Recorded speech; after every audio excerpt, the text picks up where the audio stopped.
At mula po sa Las Vegas, sa Nevada, Amerika, dito po naman sa Pilipinas, katulad ng dati, parang huminto muli ang gulong ng buhay sa Metro Manila dahil sa laban ni Manny Pacquiao. Sa loob ng halos 6 na maikling minuto, nagkaisang muli ang sambayan ng Pilipino. Sama-samang tinutukan ang laban ng pambansang kamao ng Pilipinas at ang tumutok ay si Steve Dailita. Alas 6 pa lang ng umaga, masyaganang pumila ang mga Manileños sa San Andres Sports Complex para panoorin ang laban ng pambansang kamao si Manny Pacquiao kontra kay Ricky the Hitman Hatton ng Britanya. 10,000 lang ang kapasidad nito, pero dumoble sa 10,000 ang bilang ng kailangan pagkasyahin sa loob kung saan libre ang palabas ng The Battle of East and West. Ang mga naiwan sa gate, galit na galit. May ticket daw kasi sila pero hindi na pinapasok. Sa inis, pinunit na lang nila ang mga bitbit na ticket. Kailan nila, para hindi na, ano? Masaan? Magkanya-kanya sa bahay na lang.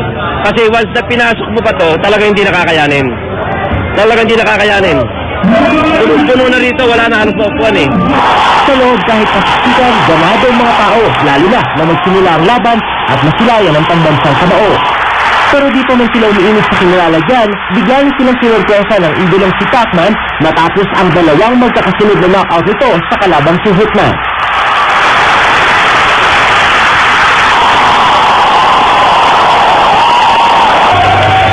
Ganito rin ang reaksyon ng mga nanood sa National Sports Field sa Makati kung saan sold out din ang ticket na nagkakahalaga ng 500 pesos. At siyempre, kanya-kanya ang pustahan. Karamihan para kay Pacquiao, pero ang isang sinunod ito, napilitan kumusta kay Hatton. Ayaw nila kay Hatton, kaya ito na umupa para may kalaban lang. Pacquiao. Mas mabuan ang katawan niya kay Hatton. Tila box office hit naman ang palabas ng laban sa mall na ito sa Quezon City at agaw atensyon ang sarili nilang round girls.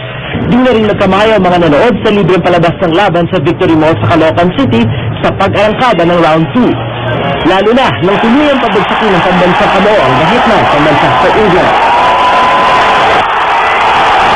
Di nang dumating si dating Pangulong Joseph Estrada sa The Arena sa San Juan City kung saan madalas siyang nanonood kung may laban si Pacquiao, naroon naman ang kanyang anak na si Mayor J.D. Ejercito na nakikisabay silang yaw sa mga manonood.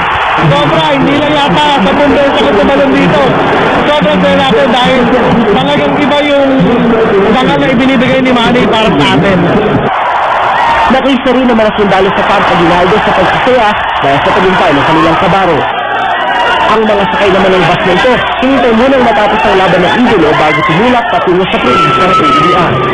Panibagong karangalan ng handog ng pambansang kamao sa bayan, panibagong pagsaludo sa idolong dahilan ng panandaliang pagtigil ng mundo at pagkakaisa ng mga Pilipino. Steve Dailita, nakatutok, 24 Oras.